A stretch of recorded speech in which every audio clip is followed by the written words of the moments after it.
Nouvelle vidéo autour des tableaux de proportionnalité. Alors on a parlé dans une précédente vidéo de proportionnalité, donc on a analysé les situations de proportionnalité, et maintenant une façon de les représenter, ces situations de proportionnalité à travers un tableau de proportionnalité. Alors ce tableau nous permet de représenter des valeurs d'une grandeur A et des valeurs d'une grandeur B, et de montrer le lien qu'elles ont entre elles. Alors par exemple, je vous ai présenté ici un tableau et je vous ai mis les valeurs de la grandeur A, 1, 2, 5 et les valeurs de la grandeur B, 3, 6, 15. Alors vous remarquerez assez facilement que l'on peut passer du 1 au 3 en multipliant par 3. De la même façon, on peut obtenir le 6 en multipliant 2 par 3 et on peut aussi passer de la ligne 1 à la ligne 2 ici en multipliant 5 par 3 pour obtenir donc le 15. Je vous ai mis à droite ici, avec une flèche, le nombre par lequel on multiplie les valeurs de la ligne 1 pour obtenir les valeurs de la ligne 2. Ce nombre-là, vous l'aurez deviné, c'est le coefficient de proportionnalité. Alors pour vérifier, quand c'est pas aussi facile, parce qu'ici vous voyez c'est assez visuel, on le voit bien, et quand il y a plus de colonnes, on va vérifier que tous les quotients sont bien égaux. Je dis bien tous. Il suffit qu'il y en ait un qui ne soit pas égaux aux autres et ça suffit pour dire qu'on n'a plus un tableau de proportionnalité. Alors dans l'exemple ici, on calcule le premier quotient. 3 divisé par 1, ça fait 3. 6 divisé par 2, ça fait aussi 3. Et 15 divisé par 5, ça fait aussi 3. On conclut que tous les quotients sont égaux et que l'on a bien un tableau de proportionnalité.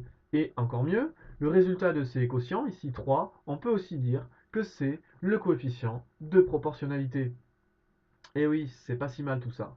Alors évidemment, pour montrer qu'un tableau n'est pas un tableau de proportionnalité, il va suffire d'un seul quotient différent donc des autres. Alors par exemple, je vous ai mis un autre tableau avec beaucoup plus de valeurs. Donc vous voyez qu'ici c'est beaucoup moins facile.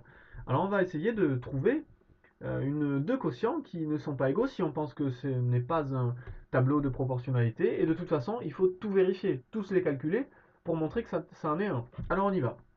Alors pour passer de 1 à 4, on multiplie par 4. C'est assez facile, on le voit bien. Pour passer de 2 à 8, on multiplie aussi par 4. De 3 à 12 aussi, 3 fois 4, 12.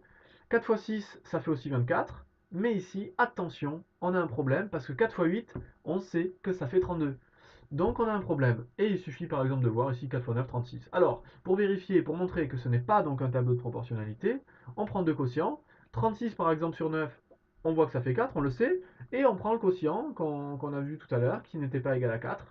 30 sur 8, et effectivement, ça fait pas 4, ça fait 3,75. Ça suffit pour conclure que ce tableau n'est pas un tableau de proportionnalité. Donc voilà. Rappelez-vous bien, pour montrer que c'est un tableau de proportionnalité, il faut que tous les quotients soient égaux. Pour montrer que ça n'en est pas un seul quotient différent des autres suffit. On continue. Autre chose que l'on peut faire avec des tableaux de proportionnalité, une chose très intéressante, c'est trouver des valeurs manquantes.